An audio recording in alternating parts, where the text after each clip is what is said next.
At para sa kaligtasan ng ating mga kababayan ay alamin natin ang sitwasyon sa mga pantalan, lalo na sa mga may nakatakdang biyahe sa gitna pa rin ng masamang panahon. Makakausap natin ang tagapagsalita ng PPA, Philippine Ports Authority, na si Binibining Eunice Samonte.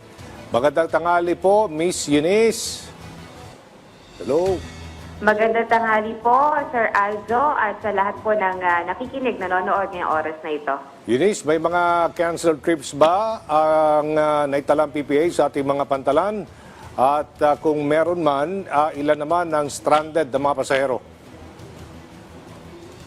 Nako, tama po yan, no? Sa kabuuan po, meron tayong 22 canceled trips mula po yan sa 8 pangunahing port management offices o yung mga pantalan nationwide, no? Kabilang po dyan yung mga canceled trips natin sa Bohol, Masbate, meron din po tayong cancel dito sa Panay Guimaras, Western Leyte, Biliran, meron din po, Negros Oriental, Bicol, Palawan at Mindoro. So medyo marami pa po tayong mga canceled trip, pero ang magandang balita po sa kabuuan, 10 lang po yun na itala nating stranded dyan po sa port natin sa Palawan.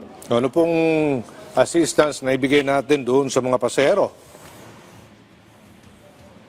Yes, ang magandang balita po dahil po recently nitong June 27, nagkaroon po ng Memorandum of Agreement ang PPA at DSWD, si Secretary Rex Gatchalian at PPA GMJ Santiago, kung saan na meron na nakapreposisyon na DSWD ready-to-eat packages sa lahat po ng pantalan nationwide. So bukod po dito sa mga palugaw o yung ating mga hot meals sa mga pasahero, meron din po tayong mga ready-to-eat packages mula naman sa DSWD. Ano naman ang mga precautionary measures para sa kaligtasan ng ating mga kababayan, pati na operasyon dyan sa mga pantalan ay pinatutupad ng PPA, Miss Eunice?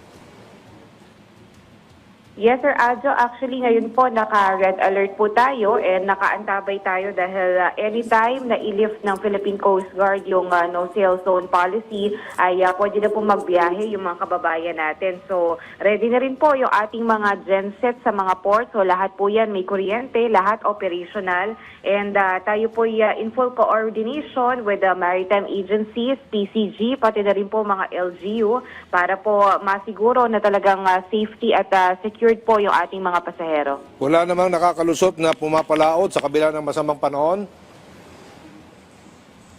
Sa ngayon po, wala po tayong namomonitor na ganyan. Bagamat meron po tayong ilang mga minomonitor na areas na posibleng mas malalakas po yung alon. But for now po, lahat naman po ay sumusunod sa mga patakaran, especially sa no-sail zone ng PCG.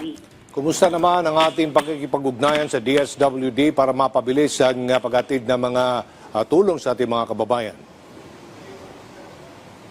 Yes, meron po tayong ugnayan with DSWD, especially yung ready-to-eat packages. No? So sa isang box po ng DSWD package, enough na po yan para sa isang pamilya. So meron po yung laman ng mga hot meals, like for example, champurado na ready-to-eat. Meron din pong for mga lactating moms.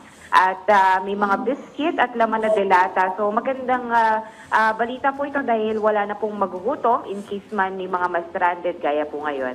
Saan tayo maaari makakuha ng real-time updates sa Ms. Eunice at advisory sa mga pantalan kung meron bang mga canceled na mga biyahe? Yes, Sir Aljo, tayo po ay open 24/7 sa ating pong Philippine Ports Authority Facebook page. So sa mga gusto pong mag-message saan, online po yan, may sasagot po sa inyo dahil yan po ay monitored natin. No? So lahat po ng concern sa mga suspended, canceled at mga biyahe nyo po or concern pati na rin po sa inyong mga pantalan na naispuntahan o sa lugar po, maaari po kayo mag-message dito sa ating Philippine Ports Authority Facebook page. Maraming salamat, Binibining Eunice Samonte, ang tagapagsalita ng PPA, Philippine Ports Authority.